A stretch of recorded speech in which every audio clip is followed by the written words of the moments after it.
Are you a gamer? Join us on an epic adventure. Oh my god, adventure? That's so cool! Wow, look at this AI generated Warzone. Shitty rap music, D-cup tits, and endless monetization. Are you ready for this disaster, soldier? It's right there for you for the cheap price of $69.99 a month. Know your fucking place, trash! My god, has this industry changed during the years. You know, when I was 3, I got a PlayStation 3 for my birthday. And playing stuff like Little Big Planet or Ratchet & Clank was life-changing. Not everything anymore had to be up to my imagination, because I was seeing it all with my very eyes. But nowadays every game pretty much feels the same. Every game now has one, way too good graphics. Like, yeah, good stuff is nice to look at, but RTX doesn't always have to go up. Especially because it's frying my GPU. 2, a battle pass. Can I scream any louder that I envy Fortnite's success and I want my game to just stand out a little bit? And worst of all, way too much tits or gay people. Like, since when did some dude sit in an office and think, you know what is better than making a new revolutionary game?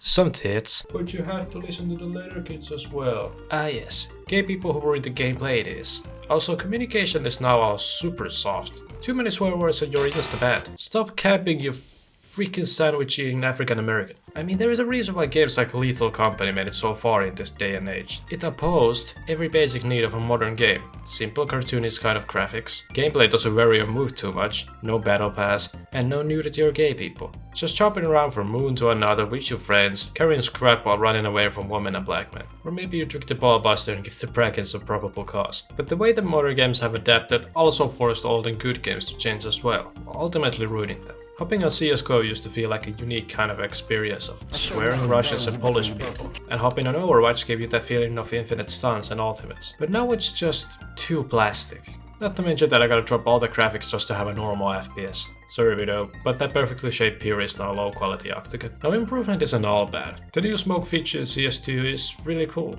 and Overwatch getting balance fixes definitely made the game more bearable. I mean, they do add game breaking characters every season though, so it's still kinda shit. Now graphics are one thing, but the excess nudity is another. Sure, every person in the world loves a pair of fun bags, but if every new game that we make tries to just shove them in your face, it makes them much less enjoyable. Overwatch should have already been a perfect example of what happens when all the chicks are hot. Now sure, having the gooner fanbase that is most of gaming now is definitely easily profitable, but come on. $20 for a skin. $20 for a virtual nip.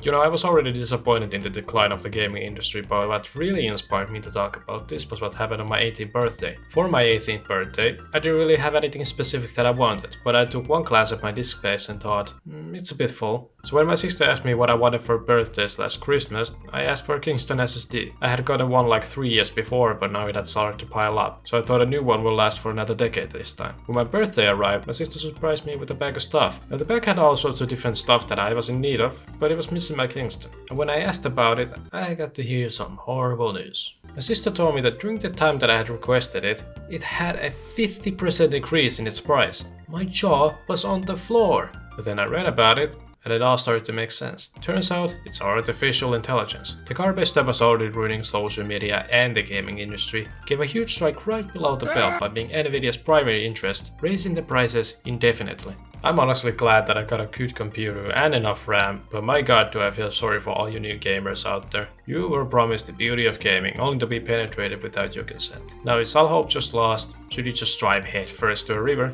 Well, there originally was discussions about Asus stepping into the RAM market and selling their RAM directly to the gamers, but they ended up denying this news. However, since OpenAI is now falling and there is this constant push against AI, it might help us decrease the RAM prices. But again, nothing is promised, so in the meanwhile just pray that your computer don't blow up.